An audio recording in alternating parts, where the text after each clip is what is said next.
Au Japon, les chats ne passent pas leur temps à s'affronter au baby-foot, presque vénéré mais surtout très populaire avec des représentants célèbres comme Hello Kitty, Doraemon ou l'ancestral Maneki Neko. Ils suscitent de véritables transports affectifs et les éditeurs de manga n'ont pas manqué la vague portée par ces petites boules de poils. C'est le cas pour Plume de Natsumi Oshino et figurant parmi les meilleures ventes de l'éditeur Soleil Manga. Donc Plume, c'est l'histoire d'un petit chat bien confortablement installé dans sa maison avec son petit jardin, elle a ses petites habitudes. Un jour, tout va être bouleversé parce qu'il y a une petite boule de poils qui va tomber comme par magie dans le jardin. Donc en fait, il s'avère que c'est un chaton, un petit chaton avec tout noir, avec 2 points blancs sur la tête, tout mignon. Et en fait, comme elle voit qu'il n'est pas en très bonne santé et tout, elle, avec son instinct maternel, elle va décider de le recueillir, de le ramener chez elle. Sauf que elle va se rendre compte assez rapidement que c'était pas forcément une bonne idée parce que le petit chaton, il va venir lui piquer ses croquettes, l'embêter quand elle veut faire la sieste tranquillement au soleil et faire tout un tas de bêtises qu'un chaton a l'habitude de faire alors qu'un chat d'un certain âge est plutôt tranquille. Voilà. Des mésaventures à la fois drôles et kawaii qui plaisent aussi bien aux enfants qu'aux adultes. Le thème des chats, c'est plus qu'un simple phénomène de niche et pour le coup, il y en a pour tous les goûts.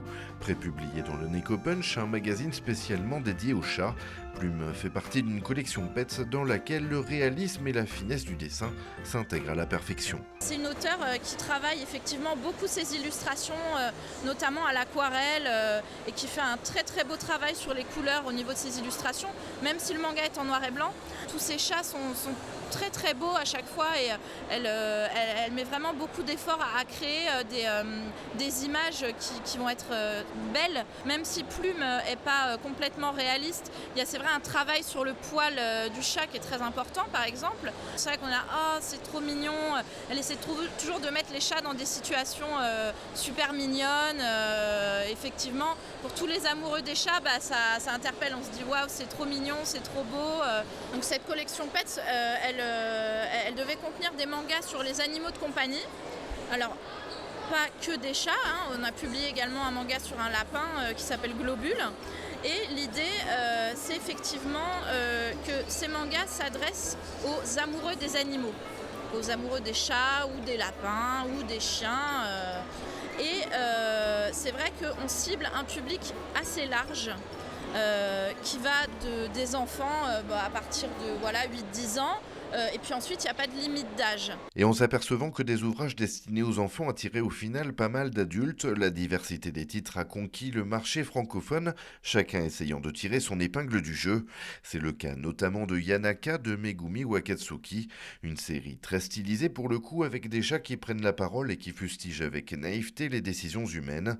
Le tout au cœur même des rues étroites, sanctuaires shinto, temples bouddhistes et cerisiers en fleurs, qui profitent aussi pour l'occasion d'un recueil photographique rempli d'anecdotes culturelles. Alors Yanaka il est bien particulier parce que c'est un manga qui contribue à l'élargissement du marché du manga en France. C'est un manga qui peut plaire aux enfants puisqu'il y a tout ce petit côté naïf, etc. Mais c'est aussi un manga qui peut plaire aux adultes parce que ça vous permet de découvrir le quartier de Yanaka, qui est le plus vieux quartier de Tokyo, quartier historique, qui a été épargné par les bombardements de la guerre du Pacifique. Donc un manga à la fois pour les enfants et un manga guide de voyage pour les adultes. C'est vrai que les chats, c'est très populaire. Il y a une trentaine d'années, le meilleur ami de l'homme, c'était le chien. Mais maintenant, définitivement, les gens trouvent les chats beaucoup plus mignons, beaucoup plus tendres, etc. Et donc, du coup, il y a aussi ce vrai phénomène de mode autour des chats. Plus de 7000 exemplaires vendus en France pour son premier tome, un beau succès pour la librairie et maison d'édition Komiku. Dans un autre style, Kana propose Kuro Cœur de chat au travers de nombreuses histoires courtes, des dessins minimalistes et un trait presque enfantin autour desquels Sugizaku, l'auteur, place le chat en tant qu'observateur-narrateur. Près de 10 000 lecteurs ont déjà suivi l'apprentissage de Kuro et les situations quotidiennes qui en découlent à la fois comiques et attendrissantes. Dans l'absolu, c'est pas du tout pour le même public, puisque Kuro à cœur de chat, ça va plus toucher un public adulte que vraiment un public d'enfants. Je m'explique, dans le sens en fait où c'est vraiment entre guillemets les vraies histoires d'une vie de chat, sans raconter, sans spoiler. Il va y avoir des morts, va y avoir des séparations entre la mère et les chatons. Donc c'est pas à mettre entre toutes les mains dans le sens où, encore une fois, c'est la vraie vie. Donc on surfe évidemment sur cette thématique du chat.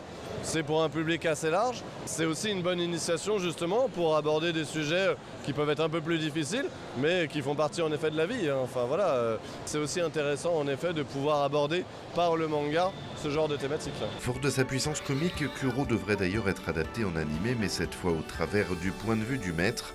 Un double format manga animé très plébiscité au vu des scores de Chi, l'indétrônable référence du Neko manga. Un ouvrage et une auteure à découvrir dans le prochain numéro.